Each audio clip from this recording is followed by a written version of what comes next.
Satu kali ada seorang suami istri, mereka menikah, saudara. Menikah hidup bahagia, saling mencintai, saudara. Singkat cerita, si suami bekerja dengan baik, si istri juga seorang wanita karir yang hebat, gitu ya, yang hebat. Singkat cerita, suaminya tiba-tiba meninggal. Mereka saling mengasihi, saling mencintai. Si suami kemudian meninggal, saudara. Maka karena saking cintanya si istri kepada si suami, saudara, maka sama seperti Jeff tadi, tidak dikuburkan. Dibuat dalam peti, diformalin, tidak dibuang mayatnya, tidak dibakar, tidak dikubur, diformalin, ditaruh di rumahnya. Bayangkan saudara, tiap malam sebelum tidur, si wanita ini ngomong sama mayat suaminya, "Suamiku, aku sudah capek, sepanjang hari sudah bekerja, kamu enak tiduran terus di rumah.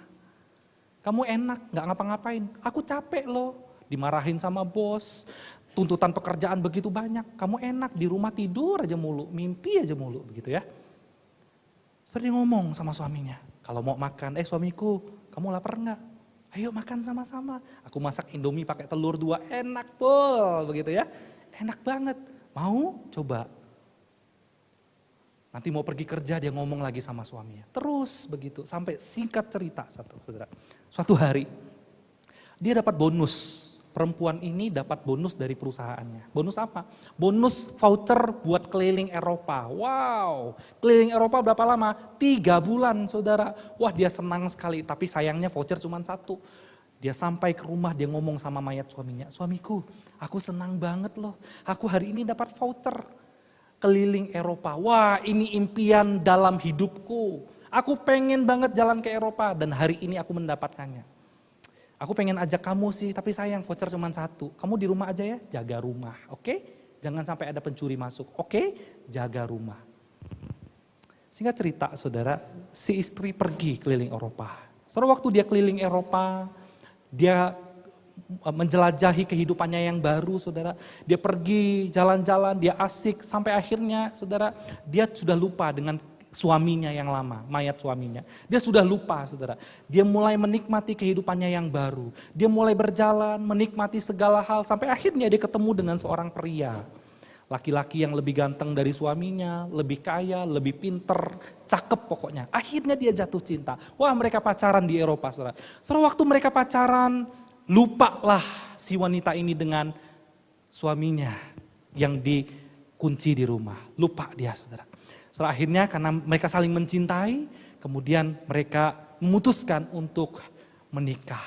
Nah singkat cerita karena suami barunya begitu mencintai istrinya saudara, maka suami barunya ini pengen tahu kehidupan masa lalunya, pengen tahu tempat tinggalnya, pengen balik ke kampung dari istrinya.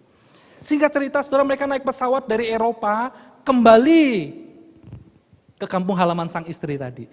Saudara, begitu turun dari airport, mereka naik mobil saudara, begitu turun dari mobil dibukain pintu, langsung digendong, bawa masuk ke dalam rumah, dibuka pintunya saudara, begitu dibuka dilihat, oh, siapa ya itu? Ada orang lagi tidur, enggak ngorok, jantungnya enggak berdebar, kok ada mayat dalam rumah ini? Kok ada mayat dalam rumah ini? Wah, barulah wanita ini sadar. Waduh, saya lupa menguburkan mantan suami saya. Akhirnya karena cintanya kepada suaminya yang baru, saudara, maka mayat yang lama ini, mayat suami yang lama, diambil, dikubur ke dalam tanah. Mereka hidup bahagia selama-lamanya. Saudara, barusan ini adalah cerita fiktif. Tapi ini adalah gambaran kehidupan kita sebagai orang Kristen seringkali. Kita seringkali mengubur, mengunci kehidupan kita yang lama di dalam hati kita yang gelap. Kita memang ngomong dengan mulut kita, kita percaya Yesus. Tapi sebetulnya dalam hati kita masih menikmati kehidupan kita yang lama. Kita masih mengunci kehidupan kita yang lama. Kita menyimpan dengan rapi kehidupan kita yang lama. Diam-diam kita datang ke gereja kelihatan rohani. Tapi balik ke rumah kita sedang menyimpan bau busuk daripada bangkai hidup kita yang lama. Saudara, Tuhan tidak mau kita hidup seperti itu. Kalau memang kita sudah dibangkitkan bersama dengan Kristus, kita harus 100% mengasihi Yesus. Amin. Kita harus tinggalkan hidup kita yang lama. Kita tidak lagi boleh menguburkan hamba-hamba dosa itu. Kita tidak lagi boleh memakai kehidupan kita yang lama untuk menjalani hidup kita ini. Tidak boleh. Sekarang kita sudah dipersatukan dengan Kristus, maka kita menjadi anak-anak Allah dan kita harus hidup dengan caranya Allah. Amin. Saudara, hari ini engkau dan saya mesti bersyukur. Yesus bangkit itu membuktikan bahwa engkau dan saya itu layak menjadi miliknya. Dan Yesus bangkit itu membuktikan bahwa ada kebangkitan, kebangunan rohani, dan kita layak dimampukan untuk mengasihi Tuhan kita. Saudara ingat khotbah minggu lalu, Pak Gembala bicara tentang apa? Murid-murid ketika Yesus mati, mereka mengalami down, kecewa. Tapi ketika mereka mengalami kebangkitan Yesus, hati mereka berkobar-kobar untuk melayani Tuhan. Bahkan rela mati. Kenapa? Karena Kristus sudah bangkit. Sehingga cinta kepada Allah itu semakin berkobar dalam hidupnya. Kalau hari ini kita mengaku Kristus bangkit dalam diri kita, sudahkah cinta itu kita nyatakan dalam hidup ini? Sudahkah kasih kepada Allah sudah sungguh-sungguh kita nyatakan dalam hidup kita? Apa bukti kasih kita kepada Allah? Kalau memang Kristus sudah bangkit dalam hidup kita. Amin.